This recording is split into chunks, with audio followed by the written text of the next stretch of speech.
Adobe සමාගම නැත්තරම නැති කරපු ඩිසයිනර්ස්ලට පට්ටම් වාසි ගොඩක් ගේපු මොකද්ද මේ අලුත්ම software එක එන්න අපි බලමු. මේ software එක තමයි ඔයාලා හැමෝම දන්නේ Canva. Canva එකෙන් introduce කරපු Affinity කියන software එක තමයි අද මම කියන්නේ.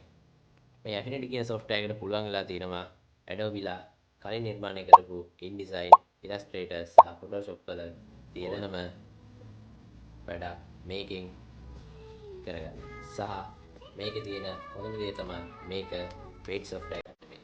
මේකට කිසිම මුදලක් ගෙවලා වලට පාවිච්චි කරන්න ඕනේ නැහැ. මේකේ තියෙන හොඳම දේ තමයි Adobe Photoshop පාවිච්චි කරපු කෙනෙක් වුණත් මේක easily පාවිච්චි කරන්න පුළුවන්. මොකද මේක Adobe Photoshop වලට හොඳටම සමානයි. මේකේ interface එක සහ workspace එක ඔක්කොම මේකේ සමානයි. ඒකට ඉගෙන ගන්න මහලු complicated software එකක් නෙමෙයි. මේක ඔයාලට ලේසියෙන්ම download කරගන්න පුළුවන්. Google එකේ ගිහලා search කරන්න affinity.co.com කියලා. සහ ඒකෙන් ඔයාලට මේක freely download කරගන්න පුළුවන්. Canva එකෙන් introduce කරපු අලුත් software එක ගැන ඔයාලා මොකද හිතන්නේ? ඉස්සරහට මේක Adobe ලත් එක්ක කරට කර යන software එකක් වේද?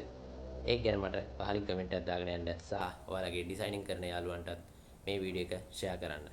මේ වගේ ටිප්ස් සහ මේ වගේ වටිනා දේවල් දැනගන්න මාව ෆලෝ කරලා තියාගන්න. මම දුලා.